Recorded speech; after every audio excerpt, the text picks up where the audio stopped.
The Mehdi Hasan show has been canceled at MSNBC as part of a major revamping of the network's primetime lineup. Hasan's Sunday Hour will be replaced with an ensemble show called The Weekend, hosted by Simone Sanders Townsend, Alicia Menendez, and Michael Steele. Hasan, on the other hand, will shift to a fill-in anchor role per reports. Now, the internet is going two ways about this. On one hand, Mehdi Hasan has not always been the biggest fan, I think a fair advocate or interlocutor when it comes to talking about some issues that are germane to the interests of the right. He is more far left than most of the other commentators at MSNBC. And some of us on the left have a soft spot for him for that reason. He used to be a colleague of mine at The Intercept. But it's also true that he is perceived to be ultimately a kind of vote blue no matter who establishment preserving character, even if on various issues. I think as a British person, he can be impassioned about universal health care and policies that are very normal in other parts of the world. As a brown person, he has been an advocate of a lot of issues that are germane to Arabs and Muslims around the world, including in the conflict in Gaza, but holistically has stayed away from making really sharp criticisms of the Democratic administrations that would lead to anyone to make a choice to vote for anybody other than them. So it's a mixed bag. What do you think about this? I'm kind of curious. I mean, I just see on the social media chatter, I'm not like an avid consumer of MSNBC, at least not since my days as a media reporter. Thank God. My mental health is much better for watching less cable news in general. But it seems like a lot of the consensus from Mehdi sympathizers, I guess you can say, on social media is the suggestion that he was fired or had his position changed because of his support of Palestine versus Israel in the conflict. And we were talking a little bit before the segment. You're not sure that is merited. Well, here's the issue. So Semaphore was reporting that there are three Muslim hosts, basically. And early in the Gaza conflict, it was reported that all three had been sidelined, ostensibly because of their takes on the issue. Because they might have been perceived as biased or... Well, right. I mean, of course, no Jewish hosts were sidelined for being biased. No people with articulated Zionist leanings were sidelined for being biased. But it seemed to be the case that if you are any other group, that it's like historically, a lot of people of color have been concerned that there is this perception that white people are neutral and they can cover the news. But if you're a person of color, then, only some biases matter. Let's say that all biases aren't treated equally. So when that accusation was made, when it was reported that they had been sidelined because of their views, none of them corroborated it, but none of them denied it publicly, which seemed to me to give it some air of validity. And then they were all back on the air. I think one of the hosts actually was traveling at the time, so it seems like they might not have been sidelined at all.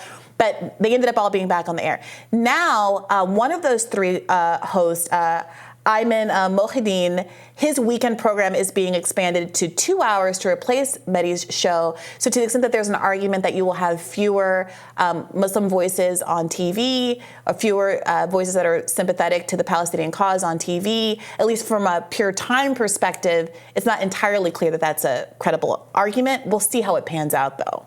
Yeah, I think to the extent that the criticisms of MSNBC are legitimate, I mean, there is a wider problem in cable news more generally of underrepresented voices in terms of ideology not being elevated. I mean, at Fox, for example, Tucker was really the only populist right voice, and we saw what happened to him.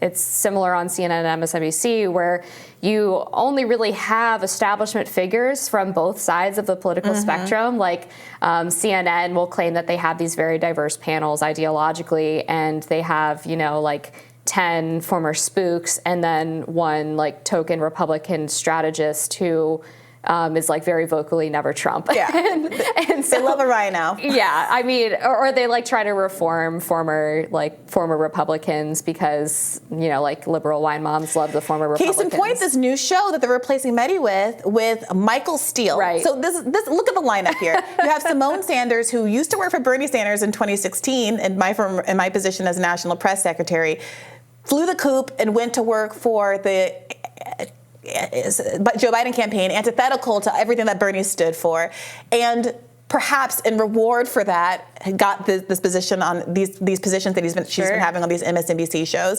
So you have a never Bernie person, you have a reformed Trump person, and Michael Steele, the best kind of reform, reformed Republican. Trump, yeah. I said reformed Republican. He was always anti-Trump, Trump, and never Trumper, right? In the form of Michael Steele, and then I guess you have the third person who I guess is a good liberal in the spot who was always flown straight and true. But that is the formula that they love on MSNBC. And when we're talking about bias, your point is correct. If you have a bias of having worked as a lobbyist, if you have a bias of having worked for the defense industry, MSNBC is more than happy to have you on and never give any explanation and not give any transparency as to who you've worked for in the past or what has brought you to people's television screens. But if you are Muslim, if you are of Arab descent, if you are a person from a different kind of part of the world that might have had a different sort of life experience, then it's presumed that there's a bias that's built in that is inappropriate. And Mehdi Hasan, in addition to just being a Muslim commentator, happens to be one of the most adversarial, I think, competent and effective interviewers that's on TV, period. Like, whatever you think about the slant of his politics, he's very good at his job. It makes it very difficult for people to come on his show and prevaricate and lie to the public, which is most of what you see when you turn on the cable news.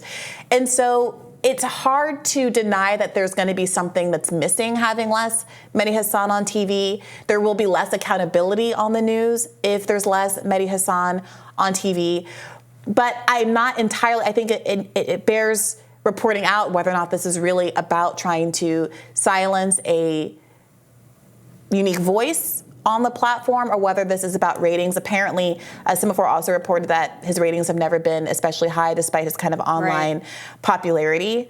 And just about business. Yeah, I mean, I understand that he has lost several shows in the past because ratings haven't been great. He tends to, I guess, go more viral on social media with some clips of his interviews, some of which I've seen. I found some of the interviews of right-wing individuals to be a little bit in bad faith, but that's probably to be expected. So, I mean, if you're on cable news and you can't draw advertisers because your ratings are low, I mean, that's a death knell for anybody. It doesn't matter what your politics are. That being said, I think just generally my kind of view on cable news is like, I'd rather, even if I vehemently disagree with someone or I find them to be in bad faith, I'd almost rather them be on the air than just your typical like establishment lib and conservative lineup that we see on these networks repeatedly. Because I mean, you can watch 3 hours of MSNBC, 3 hours of Fox News, and after a point it all starts to just repeat itself and sound exactly the same. And it's too bad because there's still a significant swath of the American population that watches these shows on a very regular basis, and it really can be an echo chamber on these platforms. Well, look, Mehdi Hasan, if you believe that you were in fact fired because of your viewpoint, because of your ideology, I hope that you will feel like there's a platform for you to explain that, talk about it. I think that you should be vindicated if you believe that's the case. I do think that if he remains silent, there's a way that he's tacitly endorsing whatever decisions MSNBC has made. Of course, the door is always open to you here to talk about what happened. Stick around. We'll have more Rising for you right after this.